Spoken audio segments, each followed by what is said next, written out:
ഇനി വൈകേണ്ട, ഇന്ന് തന്നെ നിങ്ങളുടെ വീടിനായി സിസോ സന്ദർശിക്കൂ. സിസോ, മേക്ക് ലൈഫ് സിമ്പിൾ.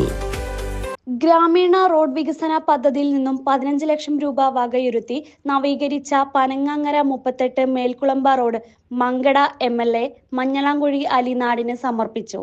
പുഴക്കാട്ടിരി ഗ്രാമപഞ്ചായത്ത് പ്രസിഡന്റ് ചക്കച്ചൻ ഉമ്മുകുൽസു അധ്യക്ഷത വഹിച്ചു. വാർഡ് മെമ്പറും പഞ്ചായത്ത് വൈസ് പ്രസിഡന്റുമായ മൂസക്കുട്ടി മാസ്റ്റർ, വികസന സ്ഥിരം സമിതി അധ്യക്ഷൻ ഖദീജ ബീവി, സക്കീർ ഹുസൈൻ, പൂളക്കൽ ആത്തിക്ക, പാലപ്ര മൈമൂന, KP റംല ടീച്ചർ, അലി ആലിക്കൽ, സക്കീർ മേലേടത്ത്, നാസർ കുഴിക്കാട്ടിൽ തുടങ്ങിയവർ ചടങ്ങിൽ പങ്കെടുത്തു. 35 വർഷത്തിനു ശേഷം മലപ്പുറം സഹകരണ ആശുപത്രിയിൽ നിന്നും വിരമിച്ച കുഞ്ഞിമ്മയെയും ഏറ്റവും മികച്ച 1ാം ക്ലാസ് അധ്യാപികയായി സംസ്ഥാന മികവഴക് അവാർഡ് ലഭിച്ച AP പ്രസന്ന ടീച്ചറെയും ചടങ്ങിൽ ആദരിച്ചു. News bureau, Perinthalmanna.